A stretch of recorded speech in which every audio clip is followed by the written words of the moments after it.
Hello friends and welcome back for another episode of Indie Impressions. My name is Nick and today we're going to be checking out Magma Tsunami by Strangelight Games. This is the beta version of an upcoming runner-style platformer and one that I thought looked pretty promising. Although I haven't really spent much of any time with it, I'm just getting myself acclimated doing the sound check here. I've done about 2 runs so far and they went abysmally. But essentially, if you've played a runner game before, you might know the premise.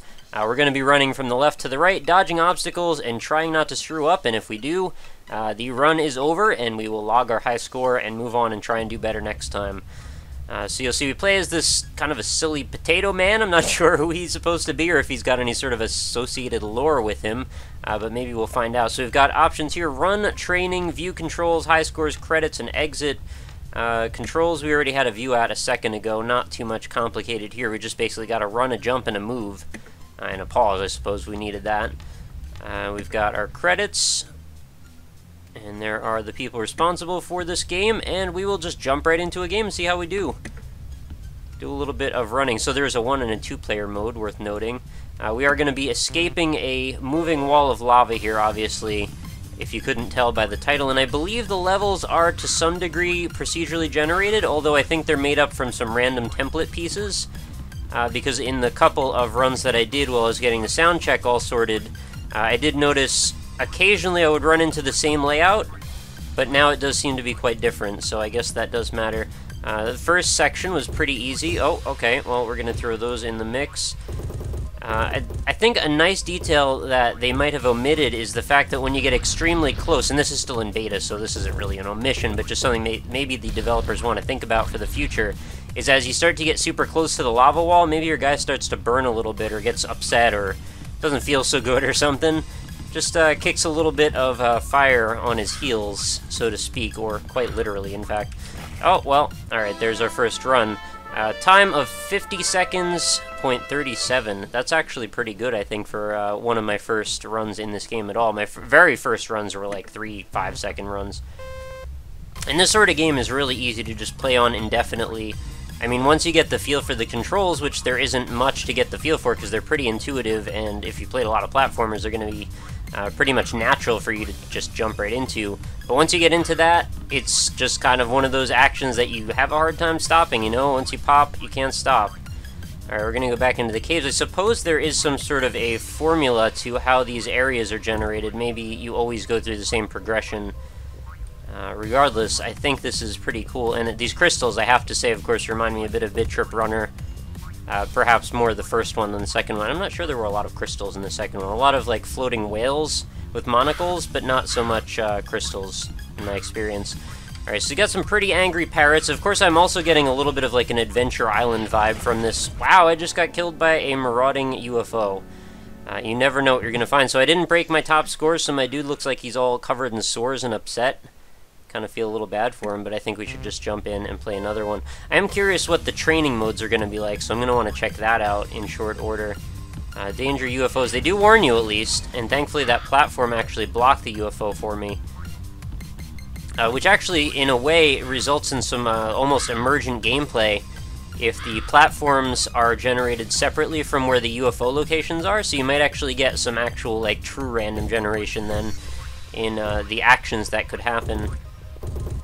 I'm trying to think how I feel about the graphics. I'm sort of between. I mean, I think they're okay, but they just remind me a little bit of, like, one of those, like, iOS kind of touch games, which I guess there's nothing really wrong with that, but it's not always the aesthetic that I look for.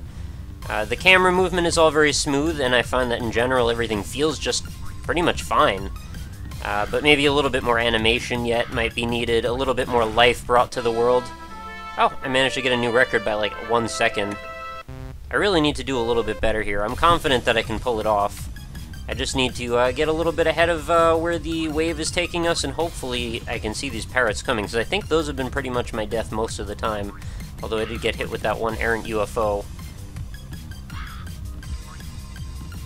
There is I'm not sure how to describe it exactly, maybe some sort of like a painterly feel to the textures. You know, they have this soft quality to them. They're not sharp in the same way that you usually see 3D games, which I guess does give it a bit of character. Hey, that stalactite didn't fall down. I guess not all of them do. So yeah, I mean, it does have character. I'm just sort of struggling as to whether or not it's the type of look that I like personally. But, you know, it doesn't get in the way of gameplay, so it's not like I can really be upset or anything. Just we all have our own subjective likes and dislikes about art, and, you know, this isn't bad, but anyway, stop harping on that point. So there's another UFO there. I think I could actually use that UFO as a jumping point, which is kind of an interesting thing to see. Those platforms can actually really mess you up if you happen to be on the wrong side of them, and it does appear that we're always going through a cave now.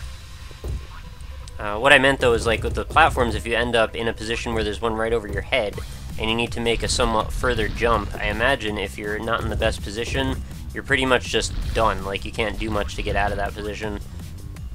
It doesn't seem to be any, like, power-ups or any kind of, like, strange mechanics. It's sort of just straightforward running, which is kind of cool, actually. I sort of like that, and I keep dying in the exact same spot. I like that there's not a lot to complicate what is generally a pretty pure formula.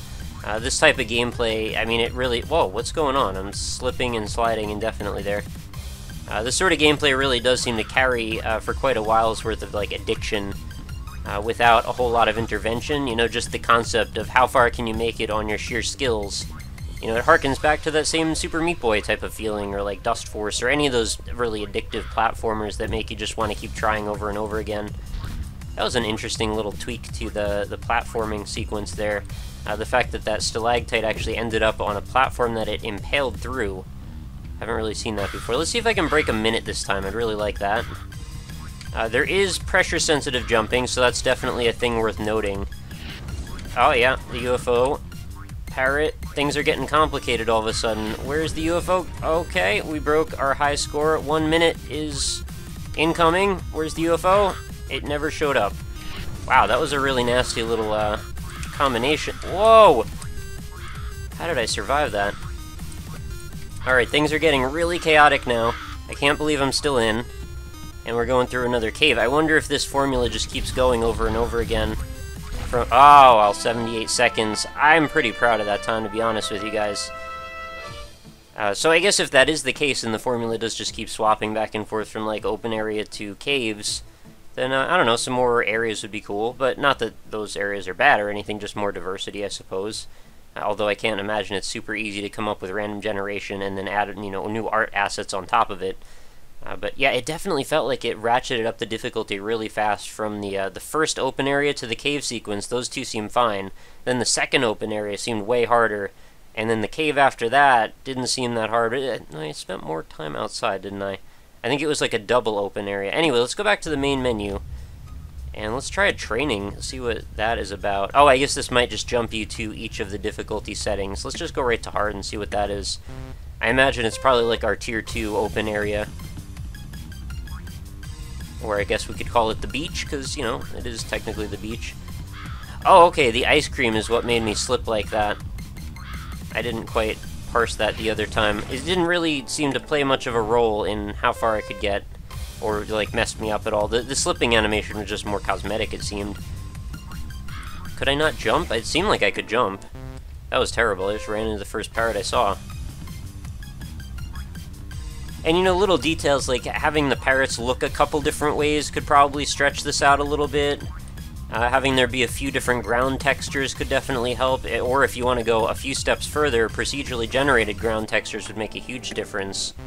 If you had like 20 different topsoil looks and then like 20 different sides and then combine them, and then do the same thing with like the trees and the colors on the trees. I don't know, it just seems like a quick way that you could use sort of palette swapping to extend the life of something, especially if the colors happen to correlate. And I know this sort of just throws a monkey wrench in the idea of having that all be randomly generated, but if you correlate the colors or the patterns or the textures with how difficult the sequence is, it'll sort of function like the way Tetris works, where you start to associate, like, oh, we're in the big scary green zone now. That's a tough combination right there. I don't seem to die to the lava wall very often, so that's something to keep in mind as well. I think really the balancing seems to be more in favor of just all the obstacles running at you. Not that there's anything wrong with that, but I feel like the speed that everything is moving at doesn't play as big of a factor as the actual obstacles themselves. So maybe that's a balancing issue. Maybe make the obstacles a bit easier and speed everything up. Or maybe that's where we go and we get to extreme difficulty, and I haven't obviously been to that point yet, but we will try that before we wrap things up. I should mention, so far this beta version is a totally free-to-try. I don't know if we're calling it a demo per se, because it seems like a pretty full-featured game already, even though it is still in development, but, you know, so far I'm having a real good time with it. And I could easily see myself competing with myself for quite a while for high scores. Kind of curious to look at my leaderboard already. I think my best was, what, like the 76 seconds, I think. Alright, we're good there. I can't figure out what our guy's supposed to be. He's like some kind of like Pac-Man, Humpty Dumpty kind of hybrid. Or Potato Man, like I said. Oh, blue crystals now, and lots of parrots. And some angry stalactites. Oh, well, alright.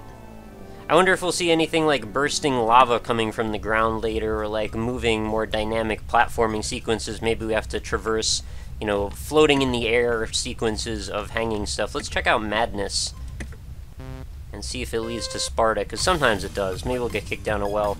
Alright, so the speed that everything's moving at does not seem to be any faster, although we do seem to have a great wealth of parrots moving in on us, and a big combination of stuff going on. It actually reminds me a little bit of Cloudberry Kingdom in the amount of chaos that seems to show up all of a sudden, and, you know, how much stuff is going on screen. I have to wonder a little bit, like, there is a sprint option, and I'm not sure that I would really not want to use sprint. So maybe, like, put a toggle in the options. Maybe it could be in reverse. Instead of holding down sprint, you just hold it to not run. If there's a specific sequence when maybe you don't want to run. I don't know why you would not want to run, but maybe if you want to time your jumps or have a little bit more precision in a sequence of fast-moving platforms or something, I don't know, that could be a possibility. Madness certainly seems difficult, but I feel like I could probably overcome it eventually.